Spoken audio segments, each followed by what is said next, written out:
Thanks, Ed. Welcome everyone, and thank you for attending this workshop. So from a PACTS perspective, it's about sharing knowledge, but it's really useful to hear your views and build these into the recommendations to the DFT. So I'm Jonathan Hodgkinson, Ed mentioned there. I'm a partner at Weightmans. And before we start, I thought it might be nice to give you a little context as to the e-scooter, but also how I became involved and working with PACTS on this project. So I lead our vulnerable road users group at Weightmans and have, over the last number of years, taken a real interest in the development of micromobility. Consultations like Future of Transport, Urban Strategy, and the government's clear agenda for active travel and climate change, I think micromobility has to be viewed as an essential piece of the transport jigsaw. So we all know COVID accelerated the introduction of e-scooters, and in July last year the trials began. With trials going on throughout the country, the issues surrounding e-scooters, including privately owned ones, began to rear their head. And I think given the real lack of knowledge on the part of the public, not only from a legal standpoint, but also the risks they were exposing themselves to, Weightmans wanted to broaden the knowledge of our clients and others in the market. And by bringing together a range of experts, including the police, local authorities, Bolt e-scooters, our insurance experts, but also PACTS, to undertake a question time like webinar event. And this is when David and I started working together. The event was so successful, with nearly around about 300 audience members. We ran a second event, and I think this really highlighted the interest that everyone had in this new form of transport. So given my interest and insights on e-scooters, David kindly invited me onto the consortium of experts he'd assembled.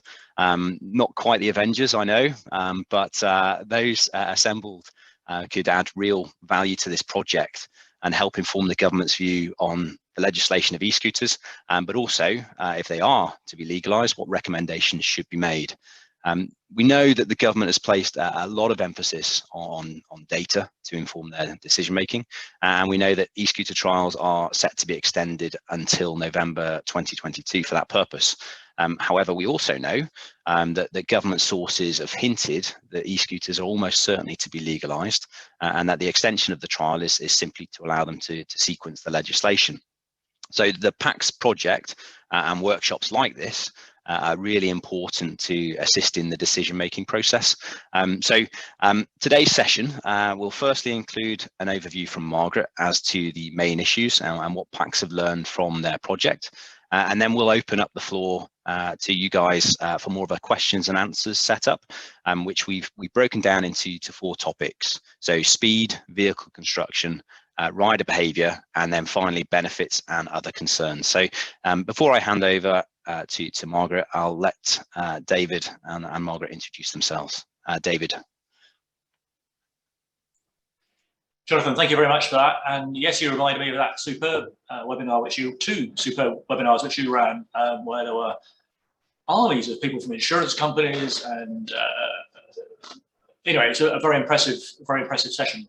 And it's been great to build that partnership with you. And although PACTS is working on a lot of different projects, and this is only one of them, this has actually opened up new contacts for us with trauma surgeons, lawyers such as yourself, and across the piece. And we very much like that partnership approach, and we want to build on it. So it's great to see so many people in the workshop today. I've looked down the names, quite a few of you we already know, but welcome also to people who are new to PACTS and to Weightmans.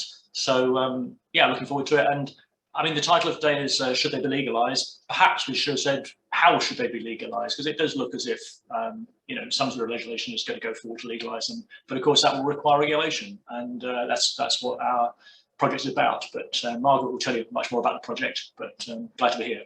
Thank you. Yes, good morning, everyone. Lovely to see you here. I've been a member of PACTS for 6 months today, so it's exciting to be able to present a culmination of findings on what is a very hot topic across the country, and it's great to see so many people representing different local authorities whom I suspect are deeply involved in the e-scooter trials.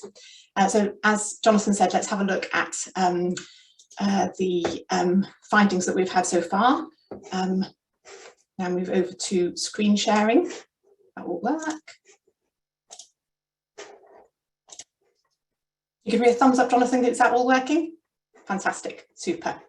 So an introduction for those of you who don't know us at PACTS, Parliamentary Advisory Council for Transport Safety aims to inform and advise members of the House of Commons and the House of Lords on issues to do with rail, air and basically road safety. So we bring together professionals through our membership who come from academia, from government, from business and insurance, for example, like Jonathan, and we try to identify research-based solutions to transport safety problems. In recent years, we've also been investigating the links between transport safety and sustainability and public health as well.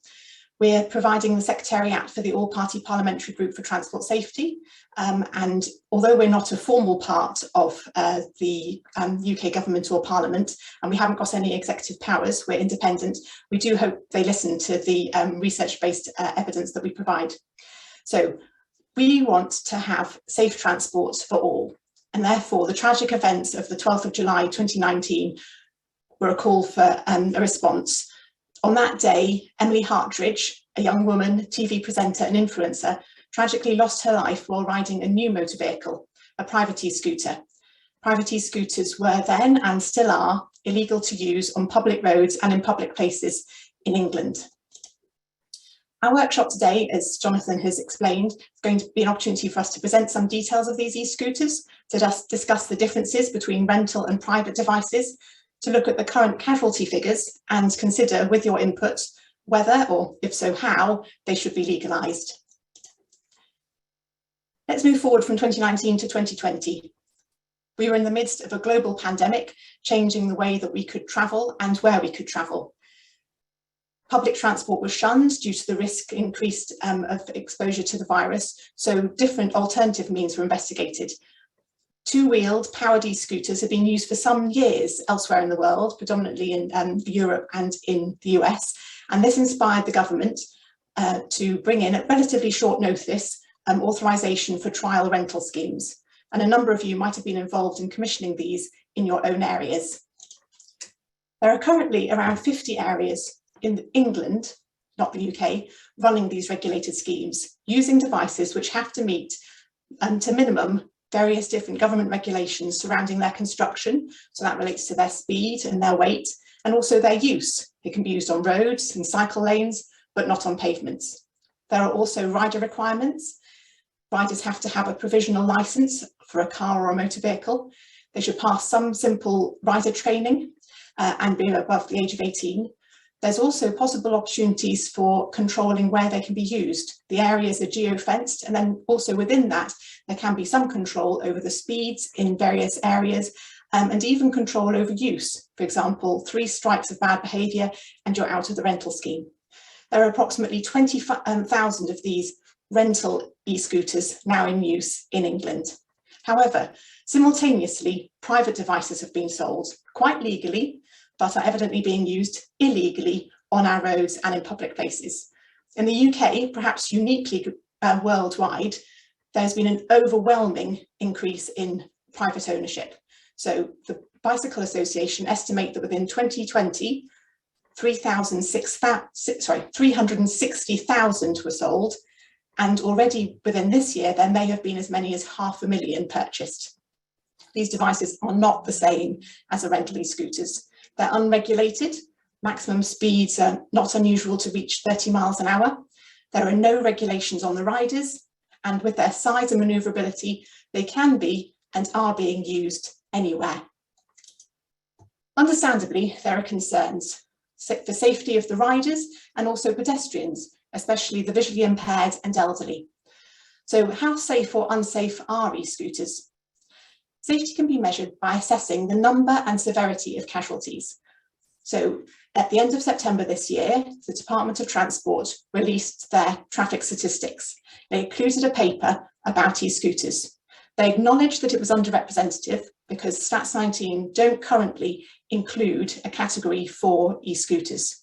However, they did identify through the free text format 484 casualties involved in e-scooter collisions. 384 of those were e-scooter riders. PACTS is also collecting casualty data funded by the Road Safety Trust. We're working with the media, collecting data from social media and media online outlets, which provide information almost instantaneously of casualties. Also from the police, they use their free text data, and from insurance companies, where claims are being made by riders and other road users. We're also working with NHS statistics in major trauma units and in orthopaedic surgeons. So let's put that figure of 484 for 2020 into some context.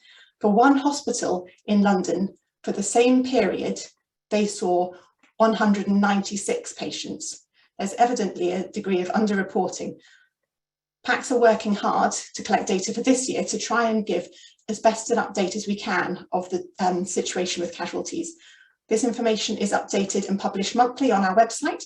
We can provide details at the end of this presentation.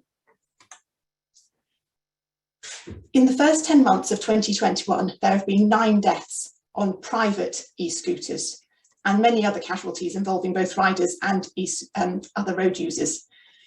Major trauma units and neurosurgeons in particular in those major trauma units tell us of serious head injuries, more akin to motorcyclist head injuries than pedal cycle injuries.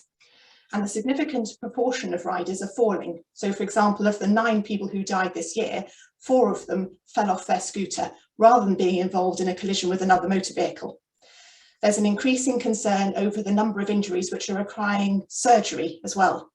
So as our project progresses, we're anticipating that more non-fatal casualties will be reported to us. At the moment, we're engaging with 3 police forces, but are expecting information from more of them and also from insurance companies as well.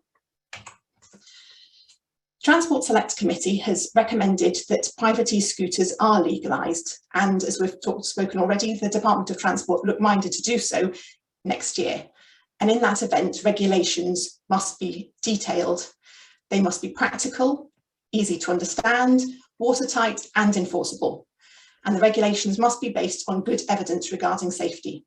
So the rental schemes are continuing, the rental schemes are extending, but that information alone is not going to be sufficient to inform regulations for private e-scooter use. Many of the features involved in rental e-scooters cannot be transferred to private devices. PACTS is working with a team including Jonathan, police, NHS trauma surgeons, solicitors, the Bicycle Association and others to gather qualitative and quantitative information on the safety of private e-scooter use. And we'll be using that to form recommendations, which we'll be publishing in a final report early next year when more information has been obtained. So now it's over to you, an opportunity for us to take questions from you, but also for learn from you as well. We'd like your input. What have you gained from your experiences? What recommendations do you think should be included when e-scooters are legalised? Thank you.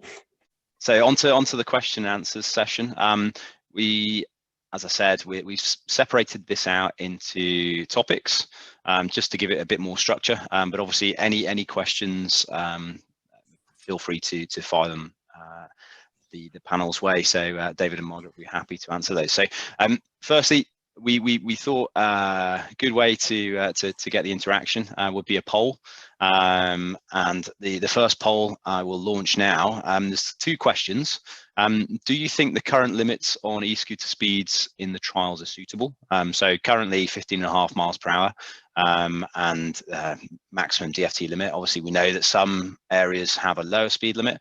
And then the second question, what do you think the e-scooter speed limit should be? So I'll launch that poll, and obviously we'll wait to see what the results are.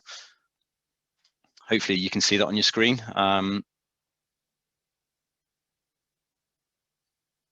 think this perfect.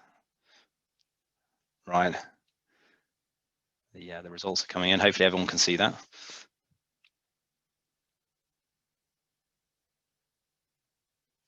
Okay. We've got about 74% so far, 80.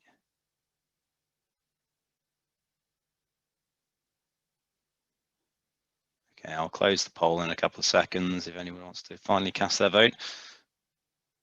Right, perfect. So interesting. Okay, so do you think the current limits e-scooter speeds are suitable? No. And then what do you think the speed limit should be? So majority, 34% have said 10 miles an hour. So David, what's your view on that? I know we know that obviously London has a lower speed limit. We know others do as well, but the sort of the overriding looks to be around about 10 miles an hour. What's the view? That's it. That's interesting. That's interesting. Yeah, as you say, the London scheme, and I believe the York scheme, is operating with a speed limit of 12.5. I understand at Cambridge, where Margaret lives, she tells me it's 10. And I mean, I think this is where actually we will be able to learn from the government's monitoring of the rentals trials. We're not hearing any feedback from those companies saying, "Oh, this is really hampering us. It's a real problem." So that may be a good way to go. I think there is a minimum speed at which we should not go beneath, because actually, I believe less than about 6 miles an hour, these things are quite unstable. Yep. So, from a safety point of view, there's that consideration too. I guess there'll be kickback from the companies selling private e-scooters. But anyway, that's an interesting view, and I think it's not inconsistent with our view at the moment. No. Well, I'm just looking at the chat there.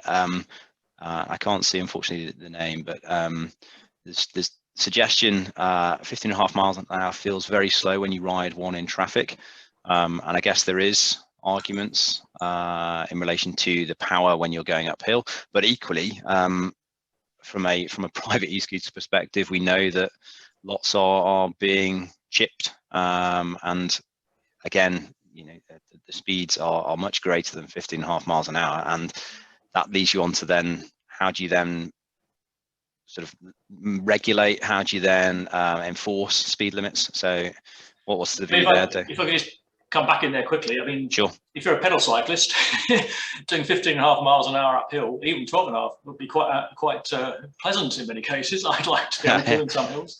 And obviously, electric assisted pedal cycles are limited to 15.5. So, I think we've got some guidelines there. Margaret, if you... So yeah, with regards to speeds, I think that we need to think about the implication of going at the higher speeds. E-scooters have been shown to be inherently less stable than bicycles, and as we've shared already, people are falling from them without being hit by, let alone being hit by motor vehicles. So it's a reduced speed limit to provide protection for the rider as much as anything else. It's interesting to hear the idea of being faster in traffic. Yes, there's definitely evidence that cyclists in heavier traffic conditions do move faster, but that's not to say that if they were in segregated areas, they would need to go at that speed. And evidence we've found is that an average speed is about 11 miles an hour, even for young cyclists, sort of 18 to 20-year-olds. Yeah, I think what about the power of e-scooter? What difference does that make? So if these devices are going to be legalised, then there needs to be a limit on the power, because as you've hinted already, software limiting speed limits can relatively easily be exceeded. So vehicles can go much faster, which may be lots of fun, but it increases the risk to safety. So if we're going to be putting regulations in place, there need to be things which are watertight. So the devices need to be limited at construction to the safe speed so that they can't be increased. Right, perfect. And then I guess back to, and I don't know whether you answered it in full, but then the enforcement aspect of speed limits, how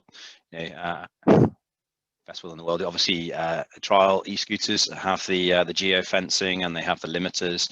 You can't do anything with those, but how do you enforce a private e-scooter in the future for speed limits? Yeah, so I guess there are two parts, aren't there? There's the construction, which I've sort of hinted at already, that yep. When it's made, then it's limited. And then there's over to the police forces who are doing the best they can at the moment. We've got potentially 500,000 of these vehicles out on the road already. And in fact, it would be interesting to hear from any representatives from the police here, whether they have any ideas. We've spoken to some of our police contacts, but there seems to be little clear indication of how to actually enforce on the road when the e-scooters are exceeding speeds. Okay, and there's a lot of I'm just trying to work through the chats here. So uphill e-scooters suffer the same gravity challenge as push bikes, as you've alluded to there, David. Typically, cycles can achieve the 20-mile-an-hour speed limits and more speeds in flatter urban areas. They should be able to keep up with the flow of traffic safely, of course. And I guess that goes back to you know, what is a safe speed. And then there's reference, as long as they're confined to roads, 12.5 to 50 miles an hour is reasonable. And reference, even geofence scooters are seen on paving. Yeah, in relation to geofencing, we'll probably Yeah. talk about that a bit later, but Yeah. you know, the major companies like Tier and so forth, they freely admit that geofencing is a very crude tool at the moment. Certainly can't distinguish between the road and the pavement adjacent to it. Okay, thank you. And then well, yeah, I guess this harks back to your bit, Margaret, about the technology. How should this flex between private and public ownership model, the product and the technology, because it's burdened by automotive baggage as reference here. Any view on that? And then speed on highway compared to lower speed footpath is important. So I don't fully understand the question, Steve, but thank you for it. Trying to understand it, although you're welcome to unmute and explain it if you'd like to. Would you like to explain, Steve? Well, yeah, no, I think that would be good if we could have that involvement. If people are happy to do so. There's a few hands going up. Let me, unless Ed, can you unmute these guys?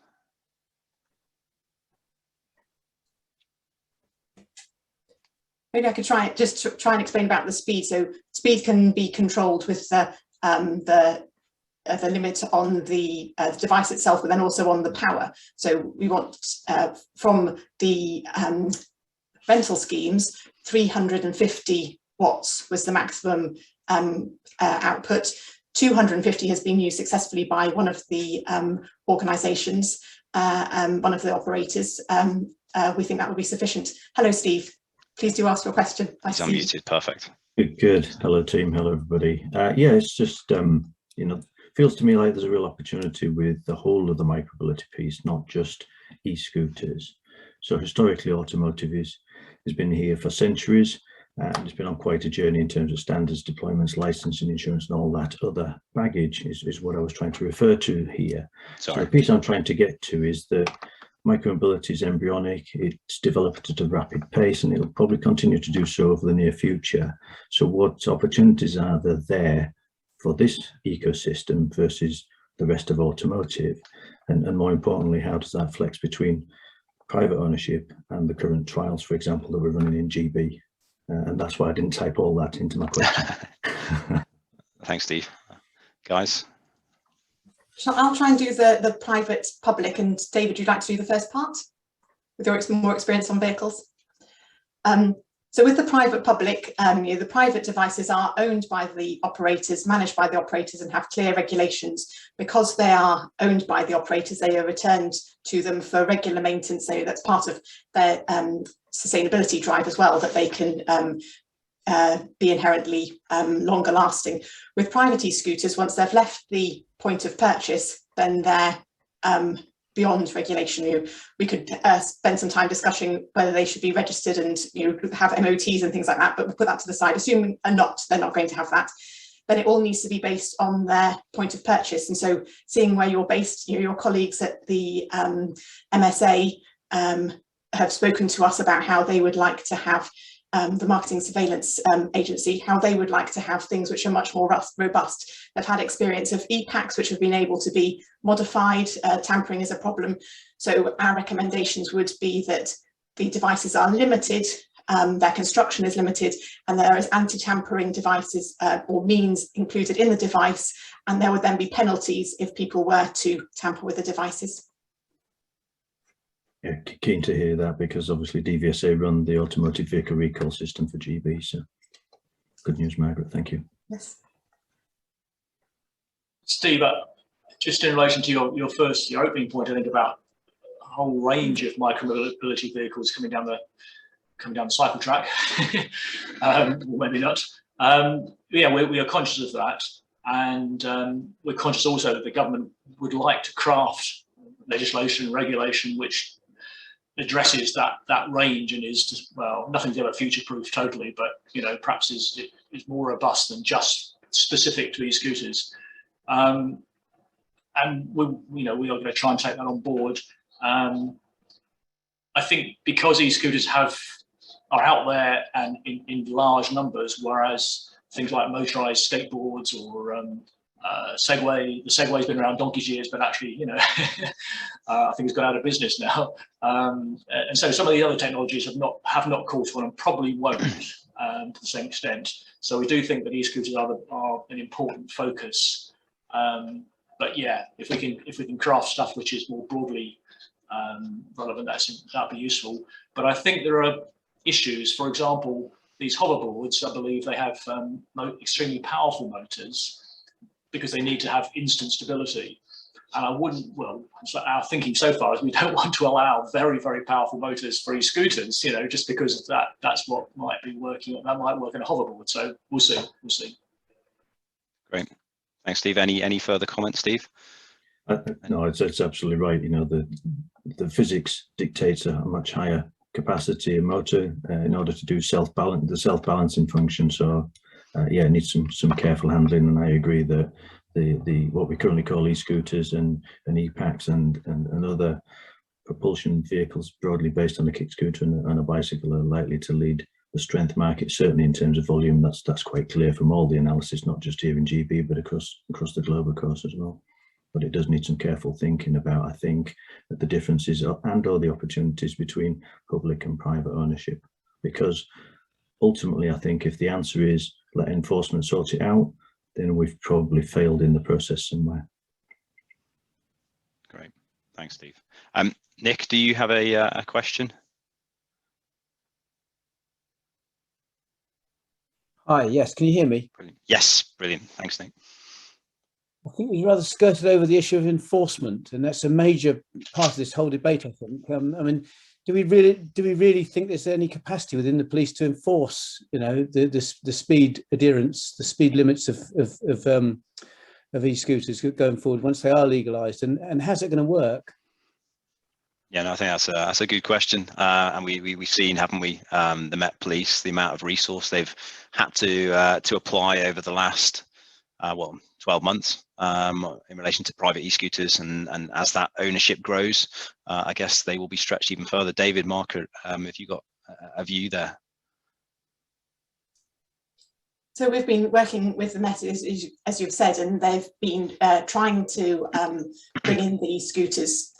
Private e-scooters have been in use in London quite extensively, even though they only came in as rental vehicles in June.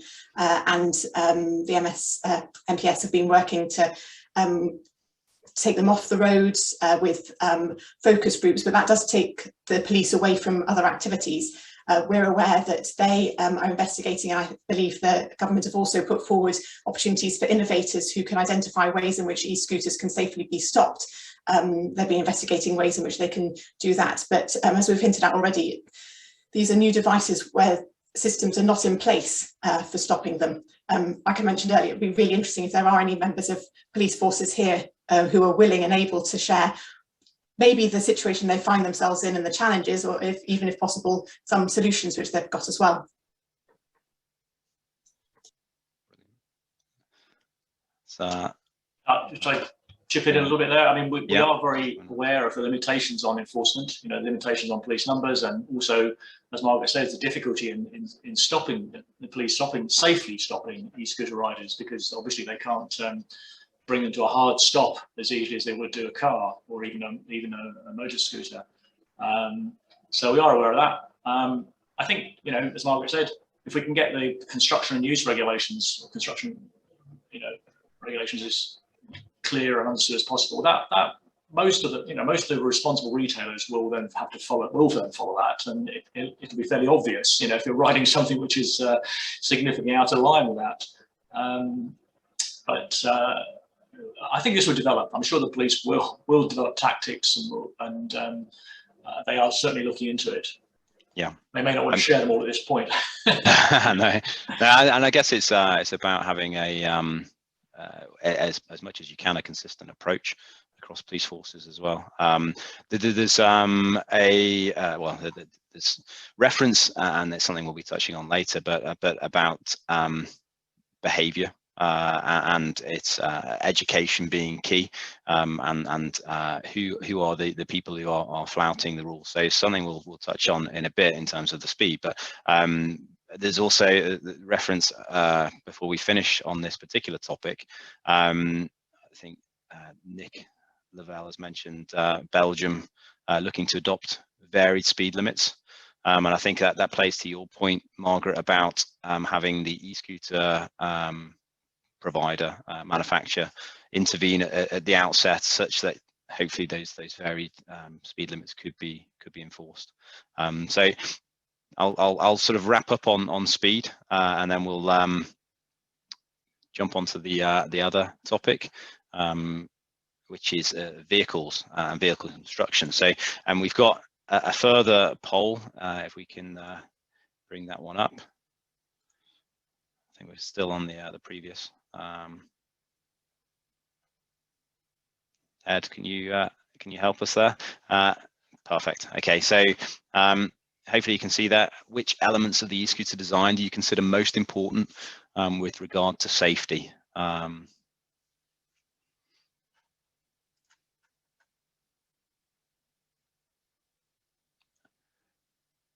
And I think obviously, yeah, we've touched on speed, but stability of e-scooters is a huge issue, especially when you're riding on roads that perhaps are within the current guidance in terms of regulation, but actually private e-scooters that are being shipped in potentially have issues. So, sorry, David. No, it's maybe too late. Is it worth clarifying? We're not suggesting they should not have brakes. It's more about no. The quality of specification. So, well, yeah, I think I'll end the poll, and hopefully everyone can see the results. But 54% wheel size. 14% weight, and then brakes. As we say, not advocating no brakes. We're advocating quality of the brakes. So I'll stop sharing that, guys. So your view there, I guess possibly unsurprising. I don't know what's the view. Yeah, it's useful to hear that the people in this this meeting here understand the implications of small wheels. Wheel size has a significant impact on stability. The larger the wheel, the easier the e-scooter is going to be able to navigate defects in the surface. And evidence has shown that the small wheels aren't able to cope with even small defects. So tragically, Emily Hartridge's death was from travelling over a well-worn surface manhole that had been well-worn because cyclists had been using it. It was on a cycle lane, unfortunately, with a small-wheeled e-scooter, and possibly some technical details on the e-scooter as well. She fell off and tragically was adjacent to a heavy goods vehicle at that point. So we worked with one of the operators, and they've been developing their e-scooters, and the wheels are getting larger and larger. It is possible to buy wheels which are 16 inches, and there's evidence from tests that show that with that they can easily withstand 70 mil deep potholes. Tests in Germany have shown that with the smaller 8-inch wheels, not only is the driver thrown off the device, but the device itself is actually damaged by going over the defects. So larger wheels are more important. We haven't found the research yet to say what size. You've got to balance up between the attractiveness of a private e-scooter for maneuverability, hiding it under your desk, for example, and the safety. Okay, David, anything to add there? No, I think Margaret's put it very well. Brilliant. Okay, so lots of obviously, yeah, lots of people have said wheel size and reiterated that, and then brakes obviously important. What types of brakes do we see as most suitable? There's reference to not really using them and using the throttle, but go on, Margaret, do you want to? Yeah, so I guess there are sort of mechanical brakes and electric brakes. So because the device is powered by an electric motor, by removing the power from that motor, then you naturally decelerate. But the rate of deceleration needs to be sufficient so that you stop in time and can stop safely as well before hitting an obstacle. So in addition to the electric brakes, then you can have mechanical brakes, which would be akin to cycles, and bicycles have two levers to use. In addition, for an e-scooter, you can use a rear brake as well. So the regulated schemes require two brakes. Interestingly, if only one of those brakes was in use, then the e-scooter could travel from the length of a double-decker bus, 15 meters, take 15 meters to have a stop, and then maybe if you, when you're out and about, just have a think about what that distance is. If one of your brakes is out of action, is 15 meters enough, or would you really like it to be shorter than that? Yeah, well, no, definitely not. Are there any? We've got Anna Bob here with her hand up. Or apologies if it. Anna, sorry, I'll unmute you.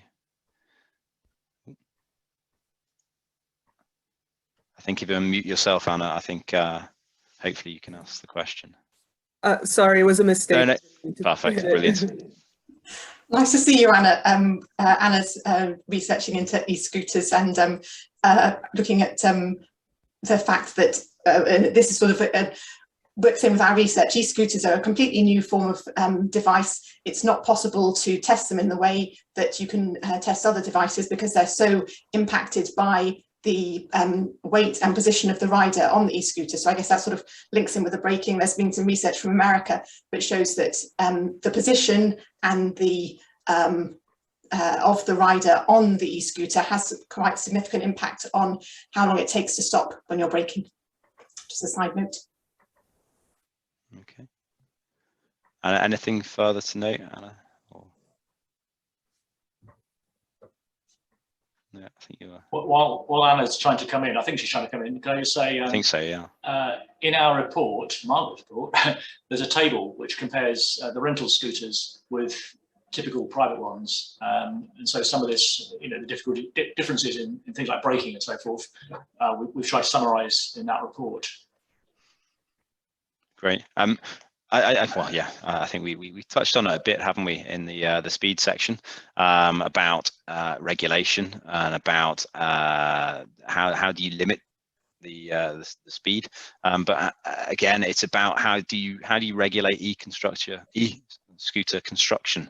How would you go about that, David? It's a tough question, I know. But. Yeah, well, no, I think we are trying to come up with sensible. There'll have to be a set of regulations, and we've got those for bicycles. I mean, the only thing is, like with bicycles, they've developed over 3 centuries, and we now have those for electric assisted pedal cycles, and they work. That works pretty well. I mean, there is actually a growing number of electric pedal cycles, speed pedelecs, and so forth, which are appearing and don't conform. But let's leave that aside for now. So I think the government will have to come up with regulations which it feels are sensible and enforceable, and we want to contribute to that. And I don't think it's impossible. And I mean, what I didn't know much about, I must admit, at the beginning of this project, and still don't know that much about, is the market surveillance unit at DVSA, and actually how they monitor and enforce existing regulations on all sorts of things, like, for example, electric-assisted pedal cycles at the moment, and all sorts of other electric vehicles. So yeah, I don't know whether Margaret, she knows more about this now, I'm sure, but whether our colleague from DVSA wants to comment or something else, that'll be useful. This workshop. Yeah, there's a point there from Karen Cole.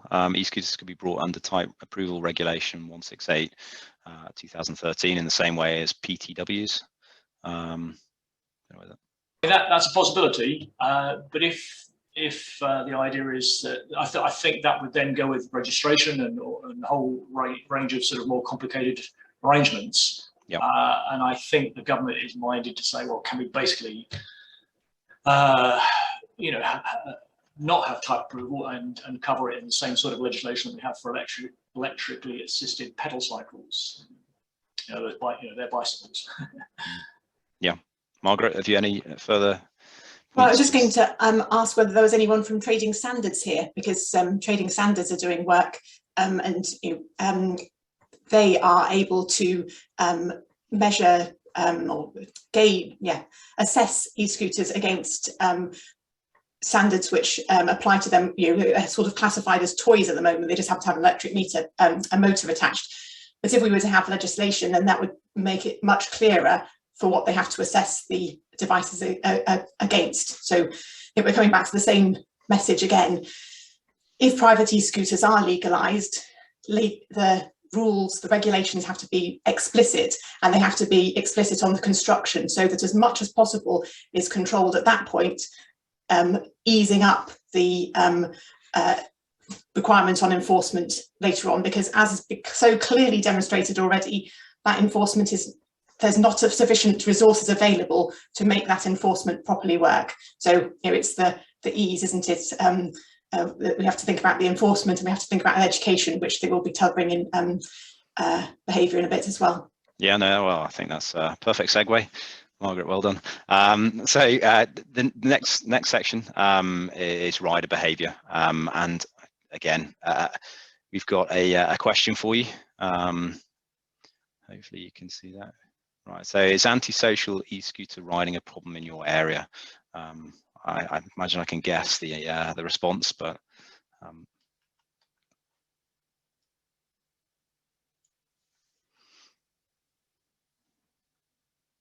nearly got everybody. Yeah, I guess it's yeah. So almost everyone's voted. I will close it in a couple of seconds. Speak now. Right, I'm gonna close it. So yeah, as suspected, 76% of you do believe antisocial e-scooter riding is a problem. I guess from a nice sort of perspective, 21% of you didn't think that, which is obviously good. Guys, any comments there? I think inherently we're in a difficult situation at the moment. Let's assume that the people who were responding saying there was antisocial behaviour are in areas where there aren't any rental schemes. So where these devices are private devices, they are illegal. The very act of going out to use them, especially, let's be generous to the public and say that the information campaigns have worked so that people do know that they're illegal. When you're purchasing one, there's some, you should be informed that they're illegal to use. So inherently the people who are using them have a degree of risk aversion. They are out there for fun. Inherently they won't be considering, we're making the assumption that they won't be considering their safety, let alone the safety of other road users. And that's why some form of legislation, as it seems as though enforcement of them as private e-scooters and illegal is just not possible.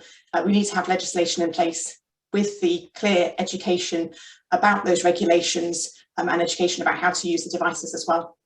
Okay, yeah, no, that's a good point. I think that there's a point made by Becky Hadley about it being rider behaviour that's the issue. It's not the e-scooter itself. It's the rider, and that sort of confirms the point you've made, and also there's also also suggestion that it doesn't have to be an e-scooter where you behave badly. You can behave badly on in a car, on a cycle. It doesn't necessarily matter. Jonathan, yeah, that's absolutely true. Absolutely true. But I can tell you, we have had more contact from elderly people, people representing the blind, and so forth over this than I think anything in all my years here at PACTS. And I think pedestrians are, despite the wonderful hierarchies we have of, priority in transport planning and priority in safety and all the rest of it, they're treated as the lowest of the low. The cyclists have a strong lobby on their behalf, and the motorists have a strong, financial lobby on their behalf. There's hardly anybody lobbying on behalf of pedestrians, particularly elderly pedestrians and so forth. I mean, the groups that are, good luck to them. And I really feel that apart from, the tragedies of individual deaths and injuries to scooter riders, it's the impact on pedestrians that is most worrying. And it's all about saying, well, other modes of transport misbehave too. Cyclists do Ryder behavior sometimes, absolutely. And obviously drivers, are involved in far more deaths. But this is new. There's something about e-scooters which lends itself to riding on the pavement.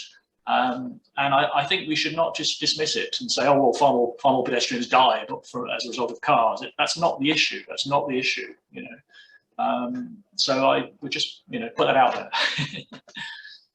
Great. No, thank you, David. I think that's right. And I think, well, the highway code and the change in the hierarchy may have some impact. But again, it's about education of all of road users to have that, and time will tell. Jonathan, can I ask a question to you? Is that all right? You can. So Amy's put in the chat, I assume that she has some engagement with schools, possibly a local authority, and she's speaking to Year 7 to their Justin Secondary School, and they seem surprised that it's illegal to ride their e-scooters. And information I understand from different local authorities is going out to schools and therefore to parents as well, to tell them about the legal status of these e-scooters. Do you think that if people were to have insurance for e-scooters, that might change the way they think about who they buy them for and how they use them? Yeah, I think that's probably right. So we know, unfortunately, MIB know all too well that those who are uninsured tend to take greater risks and tend to be involved in a considerable number of accidents. So I think from a behavioural standpoint, I think it would have an impact. Those who aren't going to purchase insurance are less likely to abide by the rules of the road, just by nature of the fact they're not buying insurance. And I think that goes with e-scooters. And I think if you are required to insure the vehicle, then you are more likely to understand your legal rights and understand where you can and can't ride them, and also probably be more accommodating of other road users. So I think that's a good point. As to how you bring about those sort of insurance requirements, I guess is a point for debate, and probably quite difficult. There's differing models across Europe, and it'll be interesting to see how the government where they side in terms of compulsory or not in terms of insurance. Thank you. Thanks. So I just looking back here. So threw me there, Margaret. Yeah, well, I was just asking. Yeah, in terms of minimum age, do you think that what do you think there? I guess it plays to the insurance point in terms of knowledge and everything like that. But do you think there should be a minimum age for e-scooters? So that's interesting. So electric assist bicycles age 14 and above, we're in an interesting situation in the UK where we're able to learn from other countries. So I believe in Europe, in Belgium, they are increasing the age of e-scooter riders because the evidence is that they aren't able to use them. So If we were to be in line with other motor vehicles, then it could be 16 years old. Yeah. Okay. And we know, obviously, don't we, that there are a huge number, unfortunate incidents and quite severe injuries, but also sadly deaths as well as a result. Lots involving severe head injuries. What do you think about helmets? Yeah, the evidence for helmet use is clear. There are, as you've said, so many head injuries from falls and severe head injuries. And as mentioned in the presentation, that a major trauma surgeon sees them more akin to motorcyclists' injuries than to pedal cyclist injuries. It's the nature of the fall. More research can be done, needs to be done about the speed at which the vehicles have been travelling, but even at lower speeds, tests have demonstrated that riders fall on their heads. So we'd be advocating for helmet use being mandatory. Great. Okay. I'm sorry. I think Karen's been waiting to speak for a while. Go on. Sorry, David. Yeah. We have not yet firmed up our recommendations. So as Margaret says, we're certainly considering whether helmet use should be mandatory. But that's can I just say it's not yet a PACTS firm recommendation. But I distinctly remember being at the wonderful Global Road Safety Conference in Sweden in February last year. For international conferences were impossible, organised by the WHO, and the Transport Minister of Denmark said, look, we've been monitoring this. Head injury rates are 7 or 8 times higher for scooter riders than pedal cyclists, and we're going to make it mandatory. And a number of countries are making it mandatory. So it's certainly something we're looking at. But as I say, we've still got work to do, information to gather, views to gather. So we'll come up with the recommendations in due course. But thanks for that clarification, David. Karen, you've been waiting patiently there, I think. Oh, hi, thank you very much. Sorry, I've been having trouble unmuting myself. Yeah, I just wanted to come in on the type approval issue.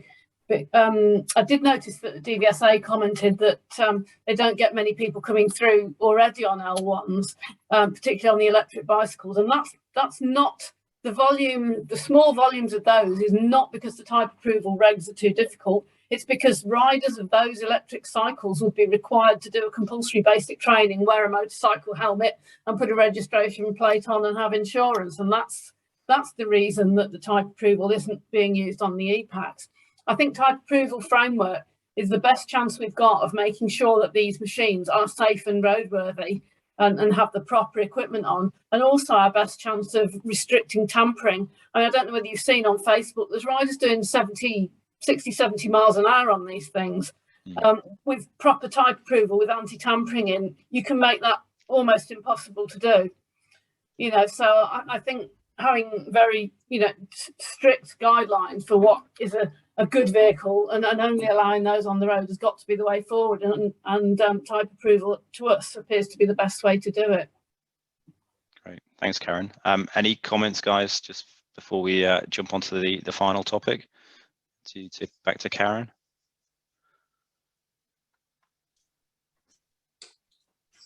Yeah, that's something so I would like to investigate that further. I think we need to measure the different requirements for type approval and compare them with other motor vehicles as well, or other vehicles that's used on the roads rather.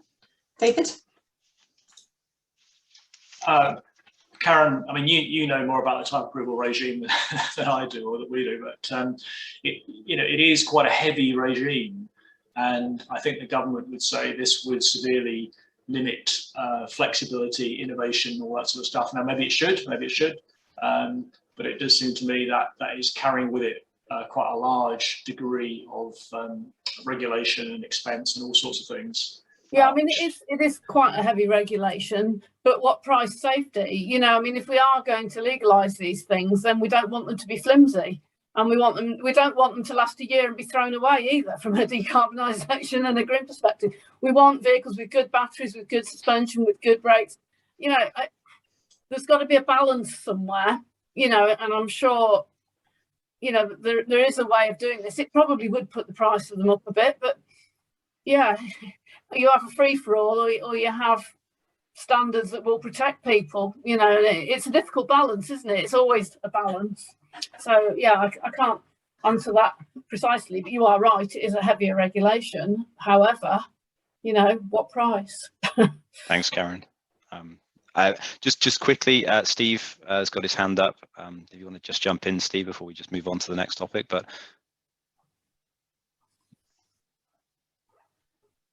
let me unmute. I think you might have to unmute yourself, Steve.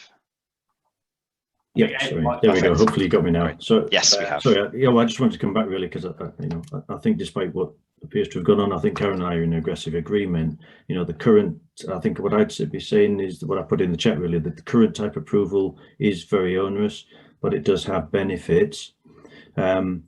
But there is the consequences of going through the current type approval, which differentiates between toy, mechanically propelled and vehicle, and that has knock-on effects, and that impacts people coming to the type approvals process. So again, it's about finding a way that's proportionate. We've got EPACTS in a different game, bicycles are regulated in a different space, motor vehicles that are relatively high speed in a different space, but we already have recognition of vehicle capability between CAT-L, so mopeds, motorcycles in very simple terms versus vans, cars, trucks and buses, etc. So there is a way through this, but it needs to be proportionate and commensurate with the speed, weight and capability of the machinery involved, you know, because we don't regulate a tractor operating in an agricultural field in the same way that we do a high-speed vehicle. So there's opportunities here, we just need some careful unpicking. So I think Karen and I are actually in aggressive agreement. Great, thanks, Steve. So just conscious of time, and we might sort of jump over the noon deadline, but if we can go on to the next topic, Ed, if you could just bring that poll up. The question: if e-scooters were legalised, which with suitable regulations to manage their safety, will there be a modal shift away from larger private motor vehicles? And I think this plays, well, there's certainly a number of questions and comments in the chat, and a question we've already had regarding modal shift.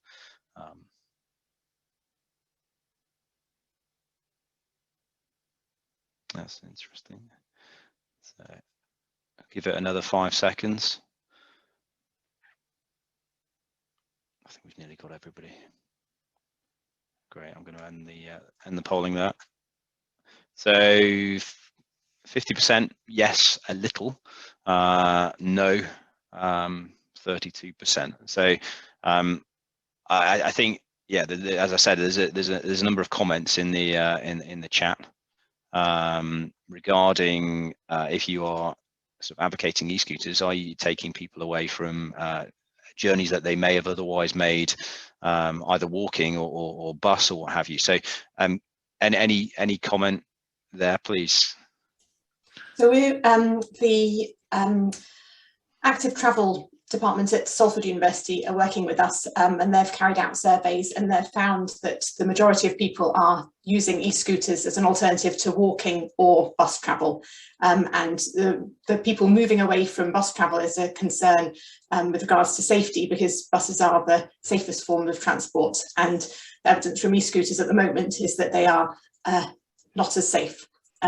So the regulations need to be in place to increase the safety and the people to understand the safety. With talking about people moving from heavy motor vehicles into lighter vehicles is obviously advantageous for carbon dioxide reductions.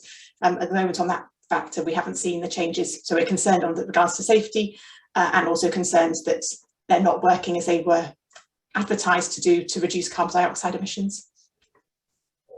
Can I just say, I think the poll reflects the, all the sort of studies that have been done so far. Most trips do transfer from walking or public transport, but some, some from car. I think the rental trials in the UK will be interesting. The results from those will be interesting, because of course those are limited to basically people with a driving license. So I think you're more likely to leave your car behind if you have a driving license than if you're buying a private one, or anyone's allowed to rent. So, and in the end, the Department of Transport's going to have to weigh up whether they think the benefits to those people using scooters, time savings, convenience, whatever it is, justify the disbenefits of less active travel or less safe travel. Right. And that way, I know the trials are offering obviously monthly rentals as well, which would probably lend itself hopefully to people not stepping in their private motor vehicle and using the e-scooter rather than their car to get into the city and then use the e-scooter. So yeah, I guess the data will be interesting as to what the output is. I think probably a good time to end it there. Sorry, the final topic was a short cut, but I think looking at the time, and I think there's a couple of people apologising that they must leave. But David, do you want to just have a final thought? Yeah, very quickly. Thanks everyone for joining. It's been really interesting to see lots of chat, which I will read through later on because I haven't kept up with it all. You know, we're very open to information, comment, and so forth. We hope the project that we're doing is of use. We've put some data out there. We're very aware it's not complete. So if there's any more police forces or insurance companies or other organisations who can point that to us, please do. And you know, it's been great to be involved. Yeah, thank you everyone for attending. Appreciate all the comments and the questions.